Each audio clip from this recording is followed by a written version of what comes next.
Hello and welcome back to my channel. Today I'm just going to do, I just want to do a quick video about attachment styles because this comes up quite a lot and it kind of is the underlying original, I guess, for want of a better word, trauma or what we would call an attachment wound that makes us more vulnerable to narcissistic abuse.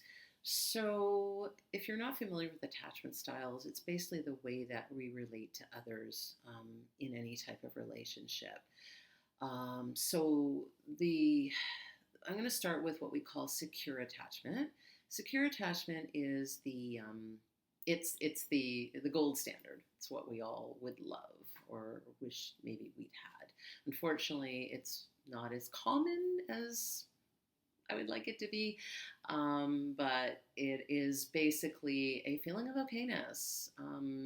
You had a strong attachment as a baby, you got the proper care, the proper nurturing, your needs were mostly met. I don't mean just physical needs, I mean emotional needs as well. You felt seen and heard, and you grew up pretty secure. So that's basically the gold standard. There is something called earned secure attachment, which I will mention a bit later. So there's always hope. It doesn't mean that if you're insecurely attached, that you're always going to be insecurely attached. So that's secure attachment. So what I'm going to discuss is more what we call insecure attachment. So first of all, the idea of attachment theory, it's been around for a while. The originator or the person most well known for attachment theory was a man called John Bowlby, and then he also worked later on with a woman named Mary Ainsworth. So John Bowlby and Mary Ainsworth are kind of the go-to people for attachment. There had been sort of bits and pieces of it kind of floating around, but they're the ones that kind of made it all, really worked it and made it into a theory. So the idea of attachment theory is how we bond, how we attach. So the ideal attachment is with your primary caregiver and feeling that secure bond. I'm going to post in the description just an article about the history of the theory of attachment. So if that's something you'd like to read more about, that's there. It's more of an academic type paper, but something that gives a good overview. And then another thing I wanted to recommend is there's a great book called Attached by Amir Levine, which I also list in the description. And that's a great book to get started. It's very, very reader friendly. That just basically gives you the idea of different types of attachment and how then we get into relationships and what that might look like. It doesn't address narcissistic abuse specifically, but it does talk about how we present relationships and what to avoid and what kind of would work and what wouldn't work. So it's a great book just to get started if you're not that familiar with attachment. So insecure attachment is exactly what it sounds like. It's when we're not securely attached. So the idea is that there is something that happened when we were usually starting from a baby, but it could be in early childhood. At some point in the first few years of our life, we got the sense that we weren't okay. We weren't attended to the way we needed to be attended to. We could have had our physical needs met, but we didn't have our emotional needs met. It could be that we were emotionally neglected. It could be that we weren't in tune with our caregiver. And this isn't about necessarily blaming, because there are sometimes specific instances where,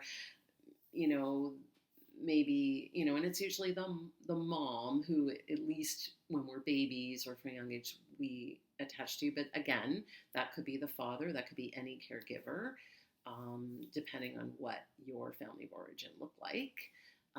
So we'll just say caregiver instead of mother. We'll just, our father. We'll just say caregiver, just to include everybody. So your primary caregiver or caregivers did not attend to your needs. So I wanted to backtrack as well, what I mentioned earlier. So that person could have been severely depressed. They maybe didn't have good coping skills. They could have been in an abusive relationship. So again, it's not assigning blame. It's just looking at what happened. Or that person could have been outright abusive. So it runs the gamut from different kinds of emotional neglect to severe abuse to different types of really not being attended to the way, not having your needs met the way they needed to be met. So the types of insecure attachment are there's the first one is what we call in a child is called anxious, and in an adult is called preoccupied. So anxious attachment is basically the fear of abandonment, the could be fear of being alone. It could be somebody who really panics if they feel like they've upset somebody.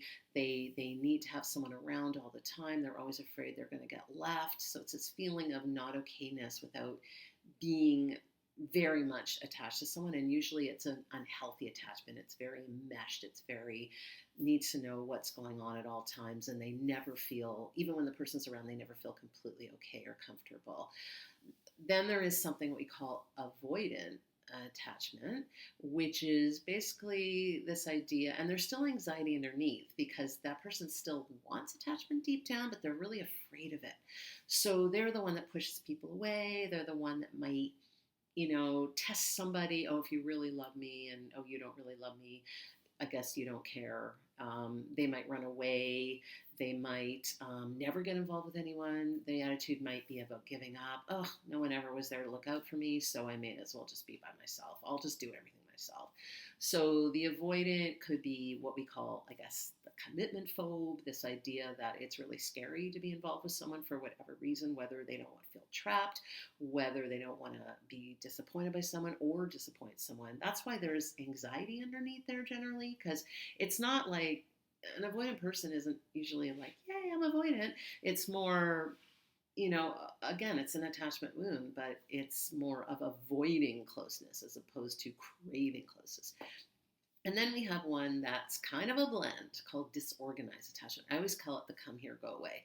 So this is generally stemming from severe abuse or severe emotional neglect. It's really just your home was so unsafe. You didn't know where you're coming and going. There was never any stability, never any feeling of, maybe I'll be okay, constant fear. So what happens is, in that case, a child and then later on an adult really doesn't know how to have a relationship. So one minute they could be anxious and they could be preoccupied or the anxious attachment, fear of abandonment. The next minute they could be pushing someone away, and they could be avoiding. It could be swing back and forth. So it's this idea of like just not even knowing what you want. I want a relationship, but oh no, now they're getting too close. Get away from me. So it's kind of that mishmash. That's why it's disorganized. It really sounds like what it is. There are further studies if you'd like to learn more about attachment, because it's not in the scope of this video. I want to keep this brief, so I will end soon. But there is studies that were done with John Bowlby and Mary Ainsworth about the idea of the child and how it would relate to the mother depending on how it's attached. And there's all kinds of other really interesting stuff. So if you want to know more about that, there's lots of research out there around attachment. I've started you off with that article in that book. But the reason I mention attachment is it really does tie in very much to a narcissistic abuse and how we can be in a place where we can be vulnerable to different types of abuse. So I hope that this was informative for you. I hope this helped. And again, if you want to see more of these types of videos, then feel free, under no obligation to comment, but feel free if you'd like. I always enjoy getting feedback.